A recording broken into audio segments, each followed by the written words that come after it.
The Prepper Podcast, Episode 11.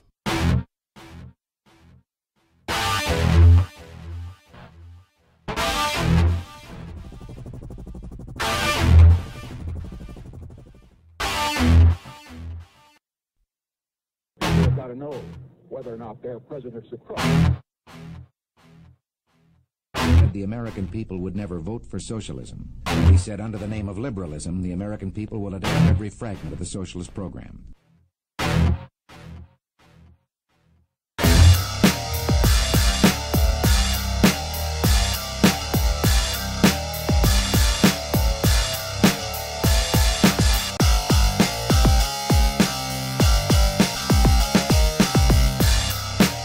The Prepper Podcast is an up-to-date survival podcast based on military, wilderness, and modern-day survival and may be found at theprepperpodcast.com. I am Ken Jensen, the host of the show, and this is the podcast about everything survival. This is episode 11, and I'm going to discuss ways of heating and cooling you, your family, and your home during electricity blackouts or electric grid failures causing electricity outages.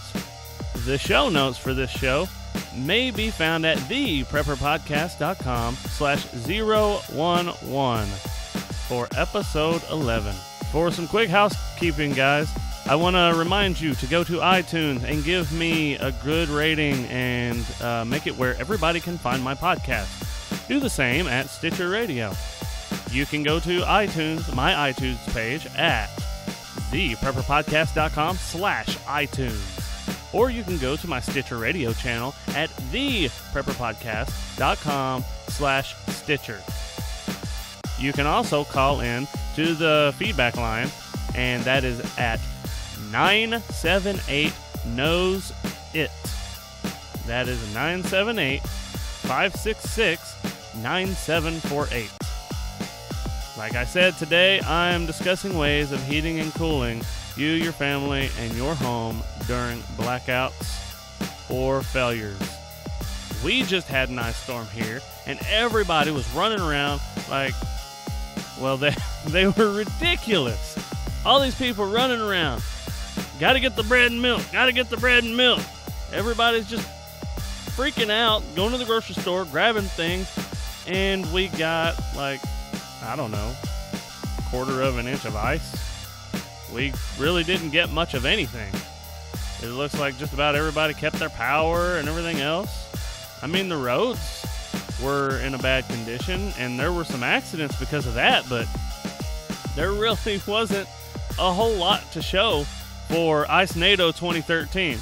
And by the way, guys, I just posted on cleversurvivalist.com just a quick post that I did about Ice NATO 2013, and there's actually a Facebook page that is called Ice NATO 2013. So if you guys want to check that out, it is hilarious. There's a lot of really good stuff on there. It's just a good time to look at it and laugh because it's so true. Now let me tell you, everybody ended up buying generators and all this other junk. But the thing is we didn't have to do that. Why? Because we already have everything that we need for our power. We may not run quite at the level that we wanted to run. We may not be quite as comfortable as we are on a day-to-day basis, but we're going to be relatively comfortable, and we are going to be just fine. Everybody would be just fine. We would have heat. We would have lights, everything else. So, here's the deal. Everybody's running around getting generators and stuff like that. You know what I did? I stayed at home. What did I do when I stayed at home? I don't know. My wife and I, along with the help of our children, we made bone stock from venison. From hunting, deer meat, we made stock out of the bones, and we had tea. And this was kind of a cool tea because I just made it up off the top of my head. But here's the deal. The tea was made from apples, cinnamon. It was made from vanilla extract and almond extract. And it had a little bit of cayenne pepper in it. So it actually turned out quite delicious. And, of course, after I got done boiling it for 10 to 20 minutes, I don't remember exactly how long I boiled it for, but after I got done boiling it, I ended up eating the apples too because they were delicious. So, that's what we did during Ice NATO 2013. What did you do during Ice NATO 2013? I would like to hear any of your feedback. You can call my feedback line at 978-KNOWS-IT, or you can go to my website at theprepperpodcast.com, and you can click on the green bar that says record now, and you can give me your feedback and let me know what you did during Ice NATO 2013. Now that is said, since we were enjoying ourselves at home, I had a little bit of time to think of what the show was going to be. So, the first thing we're going to do is we're going to start on heating or cooling yourself. Here's the thing. Whenever you have a power outage, the thing is typically if you do have power, you're going to be limited on the amount of power that you can use. So, the number one rule is to heat or cool yourself. Now, I have several links on this today's show notes, and those links are almost all affiliate links to Amazon. I promise you do not pay extra when you use an affiliate link. I just get a small kickback from Amazon, and I am not telling you to go to Amazon to buy these things. It's just the easiest way for me to provide links to you. You can probably get a lot of the same stuff at Walmart or something like that. So, you do not have to go to Amazon to buy these things, but you may want to click on the links just so that you can see what I'm talking about. The number one thing for heating yourself is electric blankets. Electric blankets are pretty awesome because they draw just a small amount of power because all they're doing is heating you. And a blanket is just that. It keeps heat trapped inside. So an electric blanket that is wrapped around you is going to keep the heat inside the blanket, so it requires a lot less electricity to keep it warm. And most of the modern day electric blankets have a temperature setting, so you can set it at a personal temperature, and the electric blanket will turn on and off as you need it to, in order to keep you warm. It will maintain temperature via a thermostat, and that will reduce the amount of actual electricity required to run the electric blanket. So if you have electricity, electric blankets are great. And here's the thing. The majority of what I'm talking about is going to require some form of power, whether that means electricity, if it means firewood, if it means propane. You just have to think, what energy do I have at home to use these things? The next thing is sleeping bags. Here's a nifty idea. Try an electric blanket inside of a sleeping bag set really low. That is going to draw almost no power. It will run for a really long time on a battery bank. So, and obviously on a generator, it's going to run for a really long time too. But a generator, you're using gas. You're using gas power either way. So you may as well draw off of a battery and use your generator as a way to charge your batteries. So using a 110 volt battery charger, it'll be a 12 volt charger, so it'll probably give you around 13 volts, which will charge the batteries, and they're very smart. So charge your batteries with your generator and run a lot of your stuff off of your battery bank. You want to limit the amount of stuff you're running. And if you do it this way, you do lose some efficiency, but you are gaining a lot of efficiency at the same time, because although you may be losing about 30% efficiency by charging battery banks and pulling off of battery banks, you are gaining efficiency because you don't have to run your generator 24/7 in order to run things. You pull off the battery bank and you start the generator up when you need to charge the battery bank, and that is it. So, back to what I was saying. Electric blankets. Put those inside of a sleeping bag, and it's freaking awesome. Now, if you don't have electric blankets, well then, maybe you should look at some sleeping bags and hang out in there with your special, your significant other, your wife, your spouse, however you want to call it. But you should hang out inside a sleeping bag. And that should keep you pretty warm, because I know that we went camping in the mountains in Arkansas. It was during the fall, so it wasn't freezing weather like it is today. Right now, I think it's 31 degrees outside, but it was about 35 degrees, I believe, and the wife and my daughters went and stayed inside of our vehicle while my son and I just hung out in the tent. Yes, that's right. We were just in a tent, and it was really cold outside.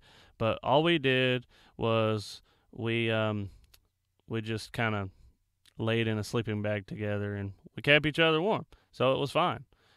We got up the next morning, went on about a 7-mile hike, and we had a fun time up in the Ozark Mountains. So anyways, you can do the same thing with an emergency blanket. You can put your electric blankets under emergency blankets, and that will reflect some of the heat back, and that will reduce the amount of energy required from the electric blanket to keep you warm. Now, for cooling yourself, I have the same amount of stuff, but here's the deal. You can use personal fans. I have links. There are personal fans with batteries, and there are personal fans that are AC operated. That's power operated. You can plug into the wall. And I would recommend getting a fan that has an adapter where you can plug it into the wall, but it also has the ability to use batteries in case you have absolutely zero power available. That will at least get some airflow across you, so as you're sweating, it will cool you. That is how your body works. Evaporation of sweat cools the body. So just use a personal fan blowing straight across you. Helping with that is reduced clothing. If you are in your home, go ahead, reduce your clothing, and that will, this is just personal stuff. This isn't whole house thing. So I'll get to that stuff in a minute. Reduce your clothing down to, like I have some mountain biking shorts that are really thin shorts, and I'm a guy, so fortunately I could just go shirtless if I had to. Not that anybody would want to see that, but I could do that, and it would allow me to evaporate more sweat, which would keep me a little bit cooler. All right, now here's another thing: a do-it-yourself personal air conditioner. Now what you do, you take ice, or you freeze some salt water in 2-liter bottles, all right? Or you take a bowl of ice and you put salt in it. Or you, like I said, try to freeze salt water in 2-liter bottles. Once this is done, you get close to it, and you take a small fan and you blow it across the ice or across the frozen 2-liter soda bottles. Okay, and what that's going to do is the condensation onto, not only are you cooling the air going across, but it's even better than that. It uses the same evaporative process that your body uses when your sweat evaporates. the air is going to cool down as it evaporates the cold water off of the bottles. So the air going across these bottles is going to add a slight amount of humidity to it, but it's going to drop the temperature of the air substantially, so you'll have cold air blowing straight on you. That is using the same amount of that is using the same physics process as your body does, and it's also using the same thing in a chiller unit, and I'll explain a little bit more about a chiller unit here in a minute. Another idea is, and I guess this shouldn't be under personal heating or cooling, but if you have a storm shelter, I went down in my storm shelter to make sure that my battery bank was good to go. I went down there, and it felt nice down there, guys. It was freezing up top. I mean, it was 32 degrees, and my storm shelter was a nice, warm 65 or 70, whatever the temperature of the ground was at the time. But here's the thing.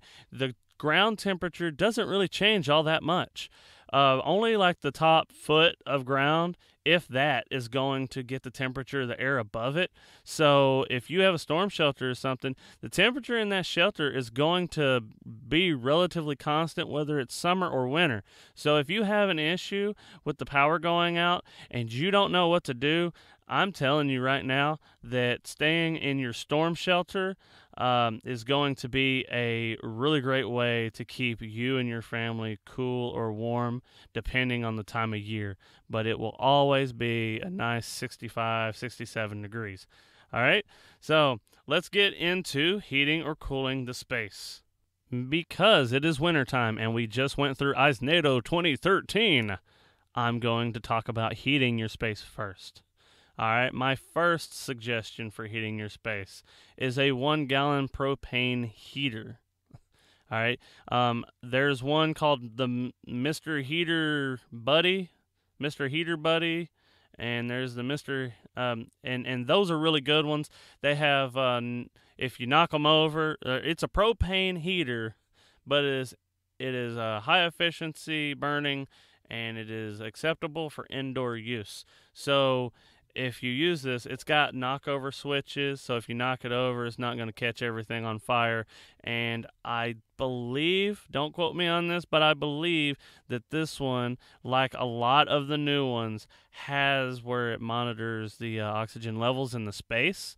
So you're going to want to verify that before you buy something like that. Always look to see if it monitors the air around it. That way it can see if the people inside are going to be in danger. It will these new ones that have this feature, they automatically shut themselves down whenever they see reduced oxygen in the air. Okay, so on the links I have the Mr. Buddy, or the Mr. Heater Buddy, and I also have a link to a little buddy. There is a big buddy or a large buddy or something like that, and it's kind of the same idea. It's just a little bit bigger, more BTUs. Now, here's the thing. The Mr. Buddy will take 1 gallon propane, okay? So that's those small little Coleman canisters, the little bitty green ones that people take camping. It's the camping canisters, and that's fine. I mean, it is what it is. It's a good thing, and we have a whole box of those put up in storage. So, I mean, we were fine. We have big tanks full of propane, and we have the little camping propane tanks. So we were fine for this if we had a power outage. We were okay. Now, Mr. Buddy also, or the Mr. Heater, also has a recommended adapter. And what it does is this adapter connects to like the 5 gallon, or it actually, at 1.8 gallon and up, the propane is usually at a higher, it's at a higher pressure. So it has a pressure reducer on it. It will adapt the 5 gallon, 20 gallon propane tanks down to the 1 gallon connection that's on your Mr. Heater. So all you have to do is go to Lowe's, get the large tanks of propane, and you put and you can store 5 of those, and you will be able to run your heater for a really long time. And guess what? When power goes out, propane is still there. And another thing, propane keeps almost indefinitely. So I definitely recommend using propane if you can, storing propane if you can. It's a really good thing to have. You could use electric space heaters. Moving on to the next thing. You could use electric space heaters if you have plenty of power, like you're going to be running off of a generator that has plenty of power. But they are power hungry, and I don't have any recommendations for those heaters.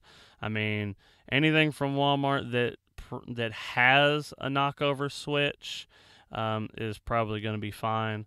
But I'm telling you that they are drawing quite a bit of current. I think the majority of those are going to be like 1,800 watts or 1,200 watts or something like that, and that's a ton of power to be used. That's probably as much. That's more than your refrigerator uses. Think about that, guys.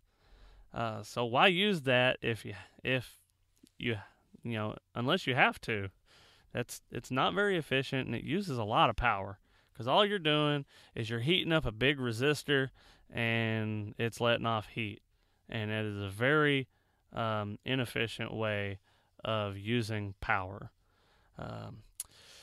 Choose the best room in the house. And here's the thing. You're going to choose that room with convenience.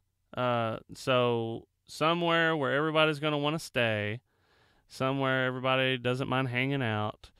Where they don't mind sleeping, where they don't mind eating, and where they just don't mind living. That's the thing. You've got to choose the room based on your needs, but you also want to choose the room that is going to hold the most, in a heating scenario, it's going to hold the most heat. In a cooling scenario, it's going to have the most draft. Okay, so here's the deal. You've got to choose what room in your house that you're going to use. It has to be a combination of convenience and how well it's going to maintain heat. You want people comfortable. You don't want people sitting on top of each other, but you also want everybody to stay warm if you're going through this method of heating the space instead of heating the person. The more generator power you use, the more fuel you're going to use. And that is exactly why I said you want to minimize the amount of draw that you have. And the generator is always going to provide a certain amount of power. It is always going to run. It is going to, the cams are going to spin. Excuse me. The cams are going to spin, and you're going to use up gas or natural gas if you have that.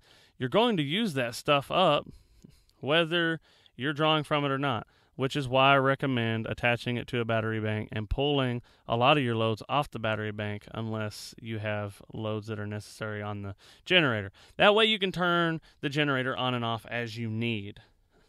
All right, so the next thing, wood stoves. Wood stoves are a great thing. Wood stoves are much more efficient than fireplaces, so we want to use wood stoves above a fireplace because all the heat radiates away from a wood stove. If you remember growing up back in the day, there were wood stoves, and I remember this. There was a wood stove in our house. We had a pretty good sized house, and a lot of the rooms on the exterior of the house, yeah, they got a little drafty and cold, but we had a wood stove in the living room, and the living room, when you walked in, it was hot. And the next morning, you would get up, and it would not, it would be like 30 degrees outside, but you get up, and it's like 45, 50 degrees the next morning. And all you did was throw some logs on the wood stove before you went to bed, and when you got up 8 hours later, it was still fairly warm. It wasn't keeping the space incredibly warm because, it had burned for 8 hours that night.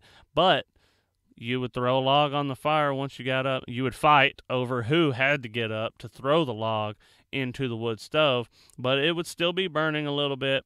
You'd throw the logs in there, it would kick back up, and within an hour or so, you'd have radiant heat, and your space would be back up to like 65 or 70 degrees off of the wood stove. That's just how it was at our place. It's going to be different everywhere, but I also have a link to wood stoves on there, so go ahead and go over the show notes if you want to know what I'm talking about with a wood stove. Now, I said wood stoves are more efficient than fireplaces. All right, fireplaces are inefficient due to the air drafting in. Here's the deal. Fireplaces are going to give off a certain amount of heat, right? And it can't be direct air off the fireplace, because with the direct air is a lot of the smoke and things like that. But there's radiant heat that comes from a fireplace. Well, in order for the wood to burn, there's a flue that unless you've got a gas burning fireplace. I think they call those vent free ranges. But if you have a gas burning fireplace, I'm not talking to you right now. I'm talking about people who are burning wood in their fireplace like I have. I have a fireplace. It's a very inefficient way of doing it, because as you burn wood, air has to come into the house so that the air can travel to the wood burns, and then the hot stuff drafts up into the flue, which is just a big pipe that carries all the fumes from the burning wood away from the people space. It goes up and out the chimney, and you lose a lot of heat. Okay, so a fireplace is a good thing to have to keep warm if you've got plenty of firewood, but the thing is it's very inefficient. You lose a lot of heat, okay, in a fireplace, and you're drafting in cool air. It is not, it's not going to pull in so much cold air that it's not giving you heat and heating up the space, but you get what I'm saying. With that, there is wood stove inserts for your fireplace. I've got a link to that to show you. The one that I linked to was the cheapest I found on Amazon, and it was like $800 or $900. You know that you can get a wood stove for like $200 or $300, and it's going to be a decent wood stove. If you put a wood stove insert in your fireplace, the cheapest one I found was $800 or $900, and a lot of them were like $2,000. They're really expensive. They're more efficient than fireplaces, but they're extremely inefficient. They are inefficient compared to wood stoves. And the great thing about a wood stove that's not great about a wood stove insert in a fireplace is the fact that you can cook on a wood stove. You can't cook on an insert. All right. Another thing that you can do for a fireplace, excuse me, guys. One thing that you can do, you could put a fireplace reflector in behind, and that's going to be one of the cheapest things that you can do, but it's still going to be pretty expensive. If you look at a good fireplace reflector, it's going to cost you like $100. A lot of them are cast iron or stainless steel. Well, here's the thing. I know that a lot of you guys are not, you don't work at a steel mill like I do, but I was thinking of getting some thick, probably quarter-inch, no, make that half-inch scrap metal from where I work, and I was going to hinge it all together and put it in my fireplace as a heat reflector. And I might paint it like high temp silver or something like that. And that's going to reflect a lot of heat. It's going to give me a little bit of mass to radiate that heat back out toward the people space. But a lot of those reflectors are stainless steel or cast iron. And like I said, they are kind of like, they just fold up. They unfold behind where your fire is going to be.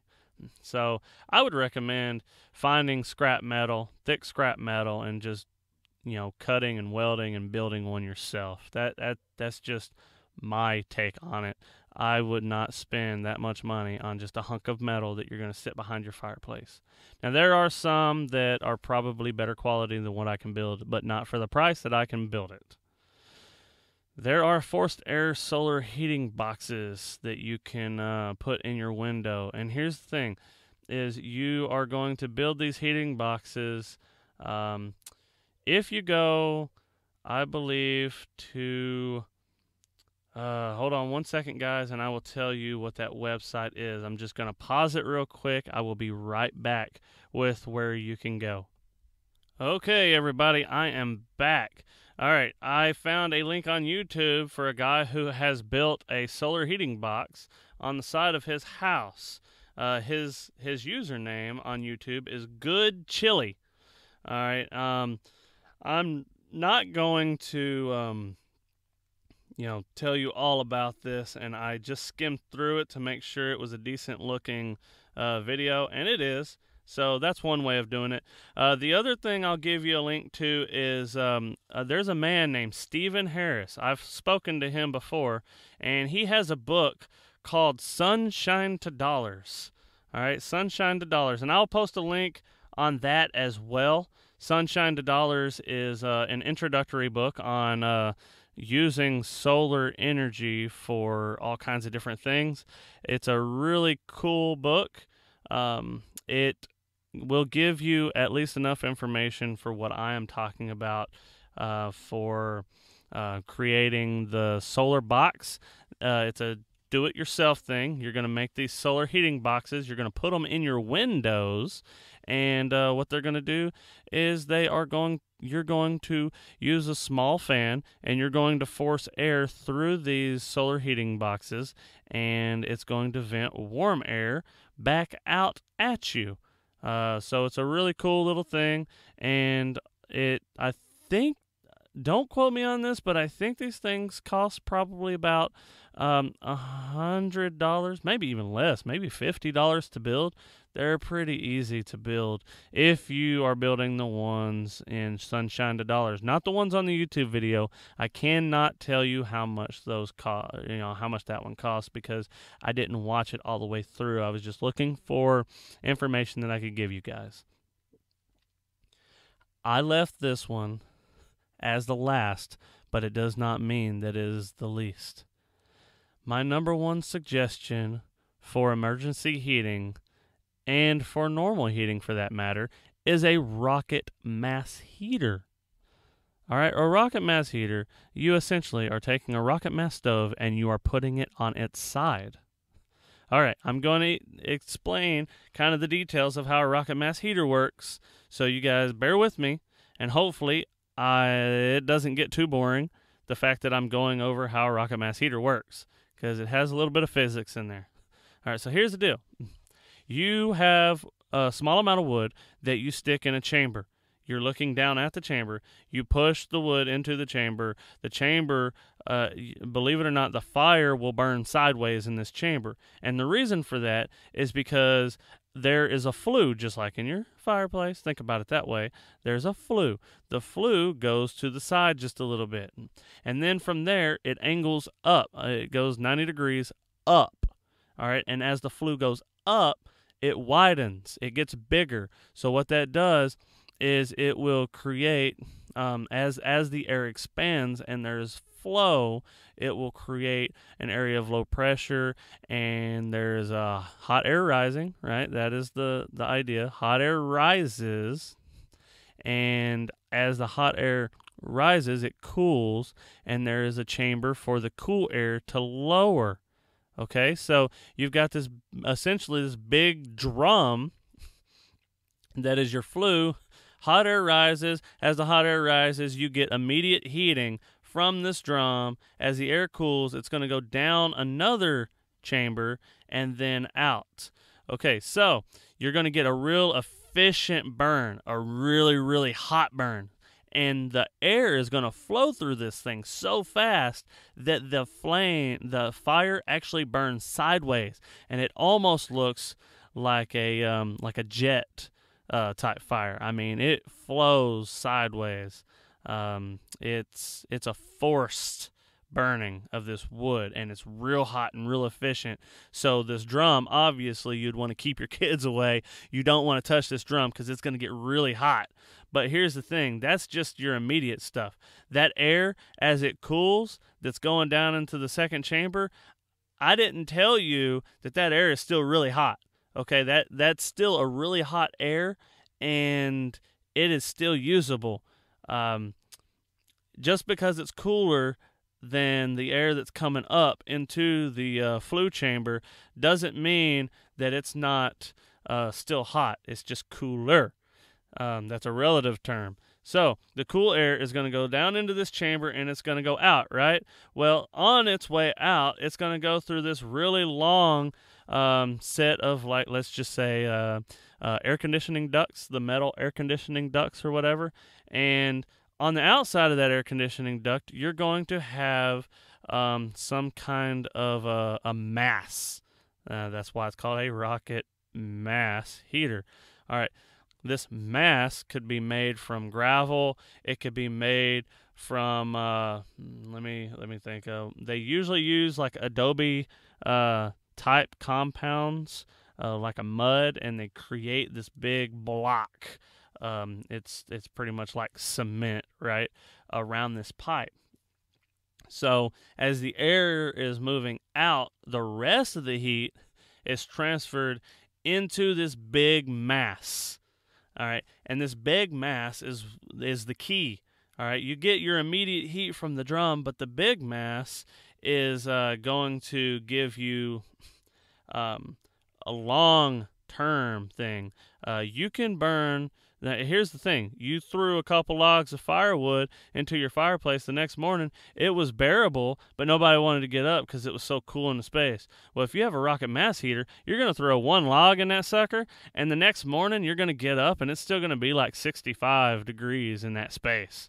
That's the cool thing about the rocket mass heater. You burn a rocket mass heater for 1 hour, and you can probably keep a space warm for, I'm going to say, 5 to 10 hours because the mass heats up that quickly, and it just will keep the space warm from radiating heat out. And another cool thing is a lot of people will make this mass, they'll turn it into like a bench, like an adobe bench type thing where people can sit. And we all know that that the best transfer is going to be direct contact. So radiant heat is great, but the direct contact that you're going to get, the conduction that you're going to get is going to be a better way of getting yourself personally heated up. So you're going to want this mass to gluteus maximus connection. The mass to gluteus maximus connection. There we go. Got my tangle tangled up.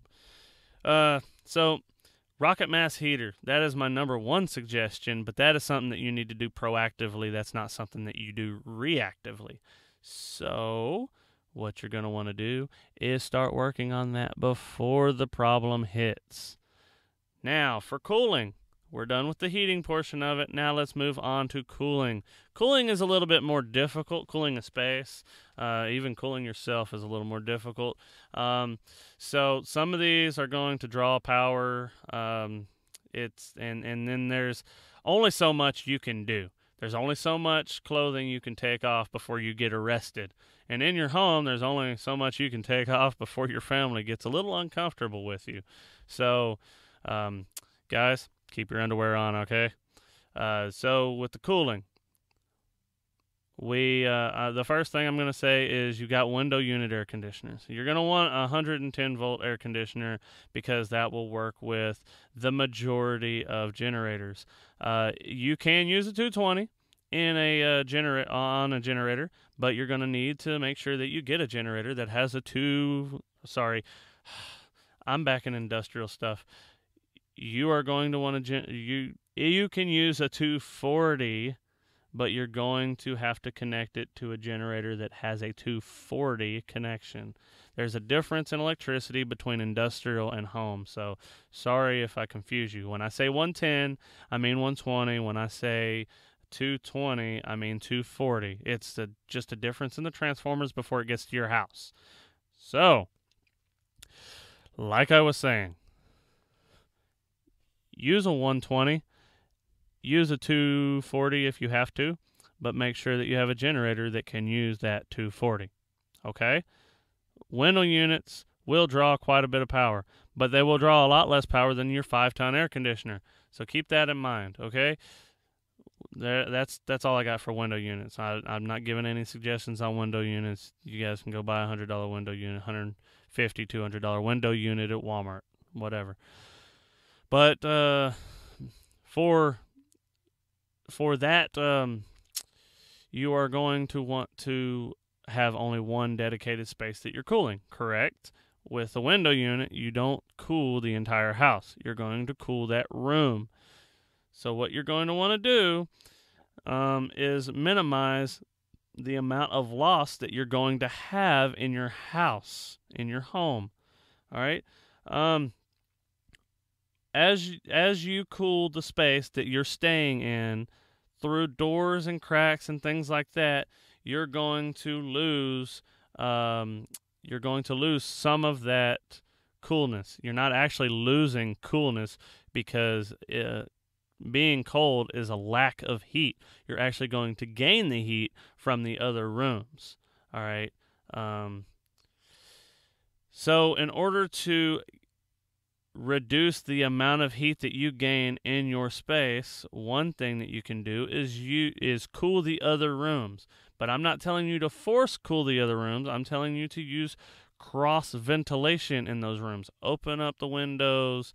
And this is until your home, until the rooms outside of the room that you're cooling, until those reach the temperature of outside. I don't recommend doing this right away, but once you're close to the temperature of outside, then you may want to consider cross ventilation.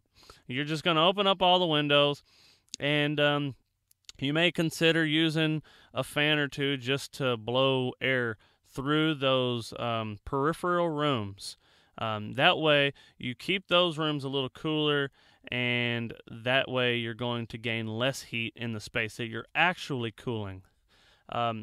With that is the old style homes. If you remember, a lot of them had like a passageway going in between two sides of the home, and that passageway is where there was ventilation, where the air would blow through, because they didn't have electricity to move all this air. So they used natural ventilation to cool the entire house. It's actually quite a bit of ingenuity back then, a lot more than what we have now. We take for granted the different processes and technologies that we have, and it's actually kind of made us as a society a little bit dumber.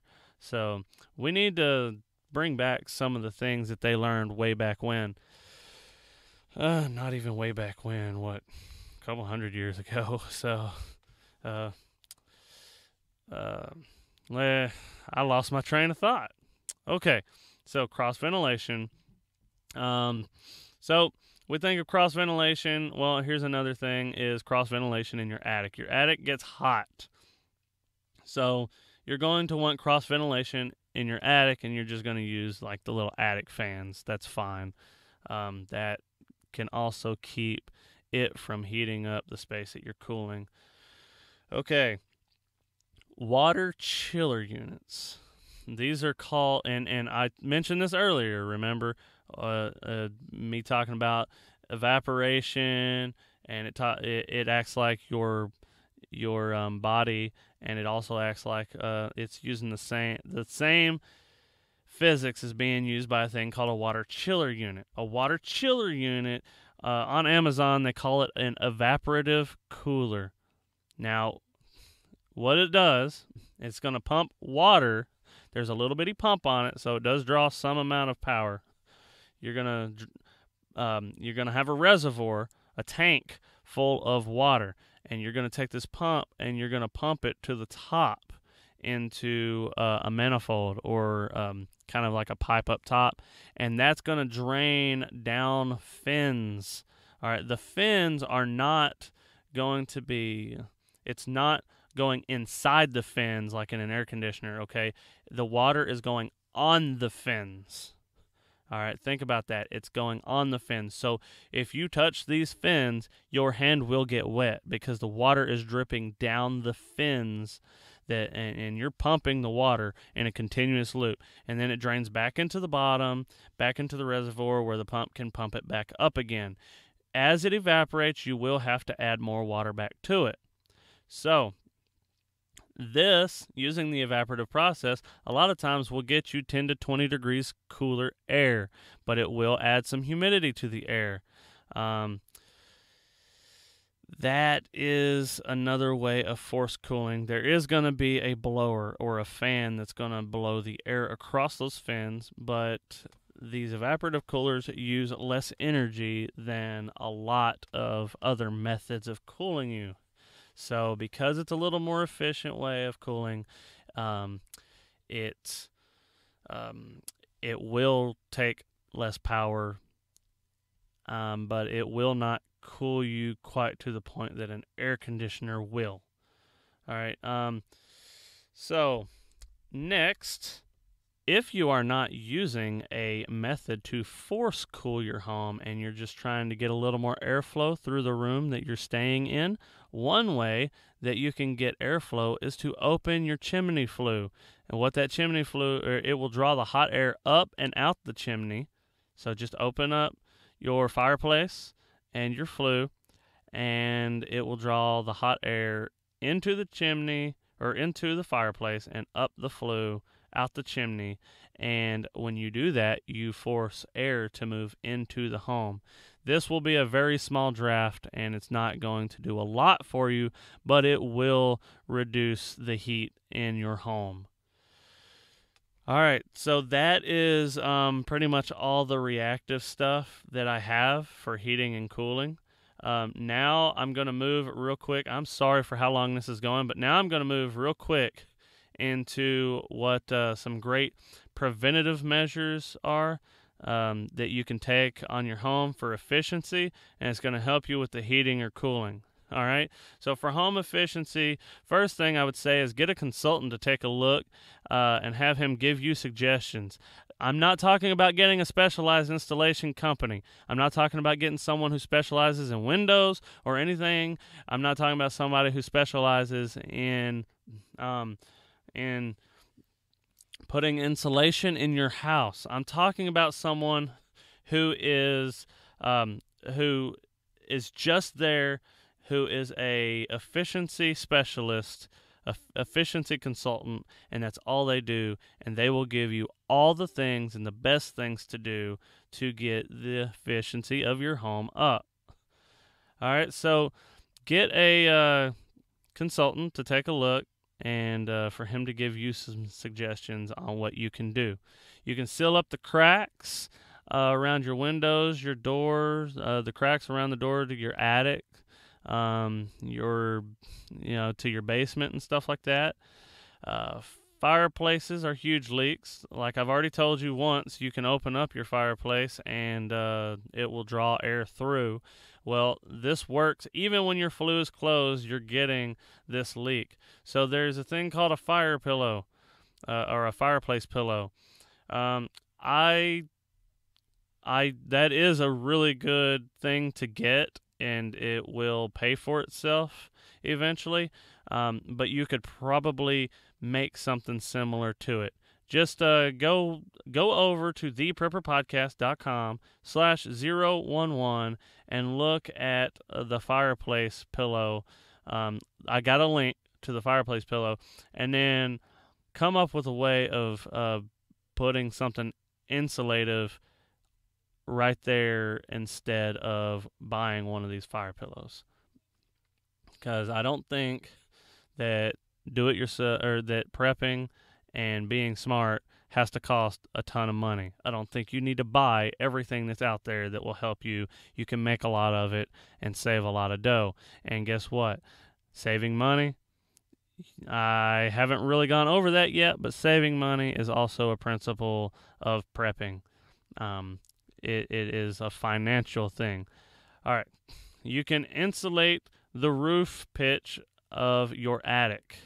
Most homes now have insulation at the bottom of the attic, and your attic gets really hot, and the floor below you, or the room that you're in, you're cold, but you've got insulation between the attic and you. Your attic gets extremely hot because you've got either metal or you've got dark colored you've got a dark colored roof, and it's just getting it's getting beaten down by the sun, and it's just getting hot. So you need some cross ventilation there, of course. But another thing that you can do is, instead of putting the insulation on the bottom, you put insulation on the roof. There are issues with that, but that's why you get professional companies that are good at it and that will seal things up properly so that you don't get condensation and things like that on it. There's a lot to do, and I wouldn't recommend, and I wouldn't, I'm not going to insulate the ceiling of my attic myself. I'm going to get a professional to do it, but I'm going to oversee that they're doing it, and I'm going to do a little research to make sure that my concerns with the roof are met, because you don't want someone who says they're a professional to screw up and mess up your roof, because I promise you, you can get mold and things like that. So you don't want just some average guy doing that. It might be a little bit more costly to get that professional to do it, but it's worthwhile. I promise you. So insulate the roof pitch of your attic instead of the floor of your attic. Have an attic vent fan. An expensive option for efficiency in your home is energy efficient windows. I'm not really going to say a whole lot about that. They don't pay back real quickly, but they do help. Blinds and curtains on your windows. Here's an idea.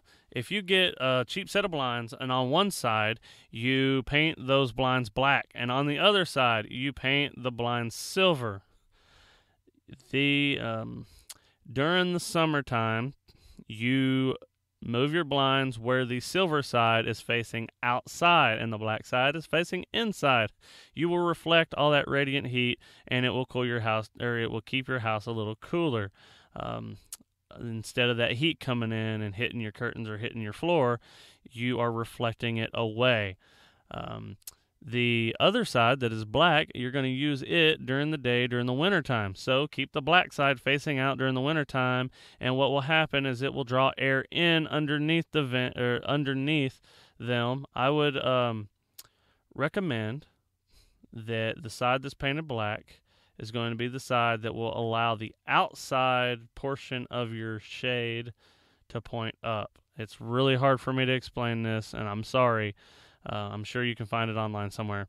But what this will do is it will bring in air from underneath. The air will heat up from all the radiant heat hitting that shade, and then the air that hits the shade will expand and move up because hot air rises, and then that will draw more air from the bottom. So now you've got a natural flow at every single window to heat that air up, and that's during the wintertime. Another thing that's kind of an interesting thing, and it's got a real quick payback, but you're going to want to make sure that you have a tin roof or something. It will reduce the life of your shingles, but if you only use this at a time in which it's necessary, it may be a good thing. But you will dramatically increase your home efficiency if you add a sprinkler system to your roof. That's right. I didn't stutter. You heard me right. Add a sprinkler system to your rooftop. I'm just talking like move some hoses up there and some cheap sprinkler heads, and kind of figure out a way to mount those up there. And what it is it will turn on for 15 minutes every hour or two, and you can make this automatically by just having there's some automatic watering things that you can just add onto a spigot that's meant for people who are watering gardens and stuff like that at a normal, or lawns at a normal interval. You can use those same things for the sprinkler system to your roof, and you will have enough pressure to to get the water up to your roof. Now, the sprinkler system is going to sprinkle all over your roof, and it's going to cool it off as it evaporates. About the time that it's done evaporating, you're going to sprinkle more water onto it. So it's going to be 10 to 15 minutes for every hour or two. That's kind of how it works. This is one of the biggest things that you can do for overall home efficiency for cooling your home during the summertime. Not for heating, but for cooling.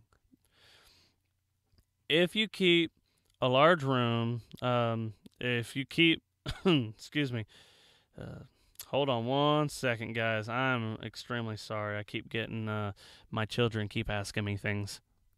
Okay, I am back. One thing that a lot of people do nowadays that are plant people is they like to build like trellises and stuff like that outside their home. I think they're called, they have things called pergolas. And those are built up with plants and stuff like that. Well, if you have a large room-sized area on the side of your house that it's just got the wood slats and stuff, and you grow plants up it, vining plants up it and over top of it, and you have plants inside it, well then you will end up. Sorry, I just got indication that my battery is about to die on my laptop. I do this away from any outlets. But you will have 10 to 15 degrees cooler air in your home if you move this air into your home.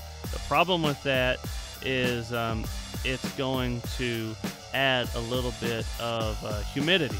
Man, that battery timer has really messed me up a little bit. So it's going to be cooler, but it's going to bring humidity. So you have to be careful with molding and stuff like that. Another thing for that is leafing vines on the sun side of your home. All right, remember that. If you like where the sun's going to hit the most, just grow some vines up there that will leaf out, and they will block the majority of the heat. They will take the majority of that sunlight, so your home doesn't have to. All right. My call to action today, since I'm about to run out of battery power, my call to action is go over there and look at iTunes, get electric blankets for each, go to theprepperpodcast.com/iTunes.